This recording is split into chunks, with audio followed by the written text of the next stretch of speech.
So, Coach, heading into NCAAs, pretty much less than a week away, right? What are your thoughts going into the tournament? Uh, I mean, focused on today and getting better. I think that's what sometimes you can get ahead of yourself a little bit because you're looking forward to the next thing.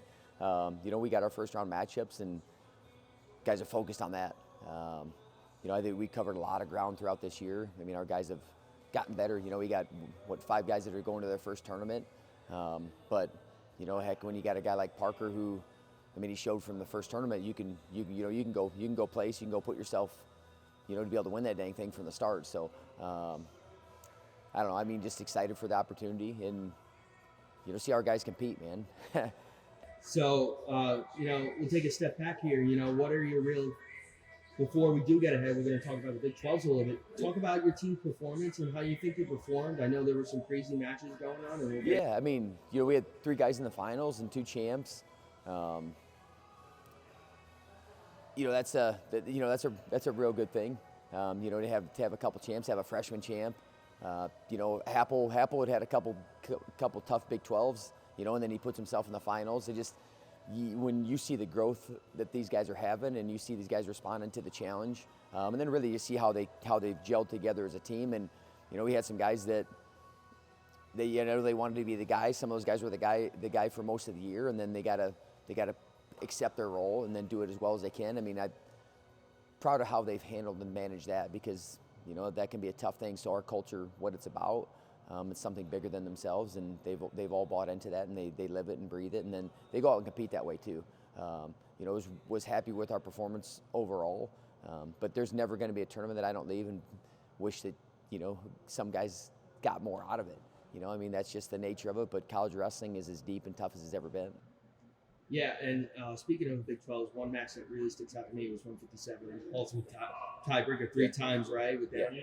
So just talk a little bit about your mindset to remain calm and just knowing that he can thrive under pressure as a freshman.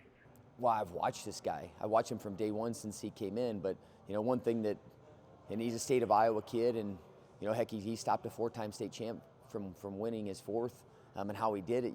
The dude just, he's calm. He's calm and cool. Like, I mean, in what you see, man, is an incredible competitor. But, I mean, from the first time I remember I grabbed a hold of him and wrestled with him, he made you earn everything. And that was one thing I told him. I said, that has to stay. And that stayed. That's part of who he is. That's how he's been raised. And you see that he makes guys earn every single position all the time. And, those 2 guys are 2 freshmen. And, I think that we're in for a treat in the future, with watching those 2 guys compete against one another. But, man, and I've said it, and I've said it over and over again, that I don't think he's gotten anywhere near maybe the notoriety I think that he's deserved for the season that he's had. And obviously, he's seeded 5th going into the tournament. He's earned that, and we'll see how the national tournament goes. But man, you're basically going to have to kill him to beat him. And he might run out of time, but he's going to continue to come and make you earn every single position. But I mean, I don't know. I mean, he's a hell of a lot of fun to watch. I mean, that was for the match, and at least how few points were scored. I think that was one of the more exciting matches that at least I got from people. The feedback is like, man, this dude's good. I'm like, yeah, we know he's been good for a hell of a long time, and now he's just letting the country know. So talk about, obviously, your competitors at the NCAA championship this year. You had a good amount of guys in there this year. 3 10 seeds, right? Yep. And so what's your excitement level for each individual on that front and as a program itself? Well, I just think you can never take the opportunity for granted. If I go back a few years, 2020, we were actually, well, it was a week before the tournament, and the tournament gets canceled. So we try to really get our guys to never take it for granted, be grateful for every opportunity, and the opportunity for them to show all the work that they've done is, at the NCAA tournament. The lights are bright, but that's when we shine the brightest too. We got like I said, we got 5 guys that it's their first tournament, and you can win from the start. So I guess I'm excited to see how those guys manage that, manage those expectations, and if we can keep consistent of what we've done throughout the whole year. We don't let things change because we're to the end of the year. A guy like Parker, who's, man, he's wrestling as well as anybody in the country right now. I'm obviously excited for him to have that opportunity to go get on top of that stand. and he's got to take care of the first match first, and he knows that. A guy like Happel, man, he's right there. A guy like Down, he's right there. And some of the guys that maybe aren't in the top 10 seeds, that doesn't matter. They're in the tournament, so you can do a lot of damage with 7 guys.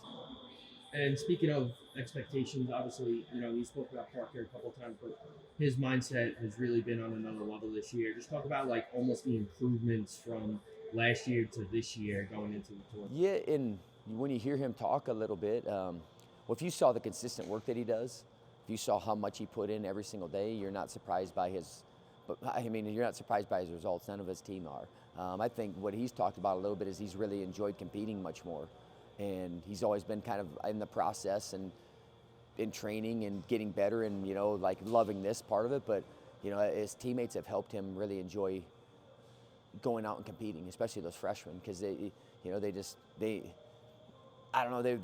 keep it light and they keep it fun, and, they're serious because they prepare and, seriously, but they don't take it like it's the end of the world if they lose a match. You know what I mean? They're going to go out there with everything, but he's talking about surrendering the outcome, and I think he's being able to do that. But, if you watched how he competed in that finals match, you're going to have a hard press to, tell me who's wrestling better right now when you watch that match in particular and how well he wrestled. And, that's how he's trained to be able to compete. And now, he's going to be ready to do that in Kansas City those 3 days.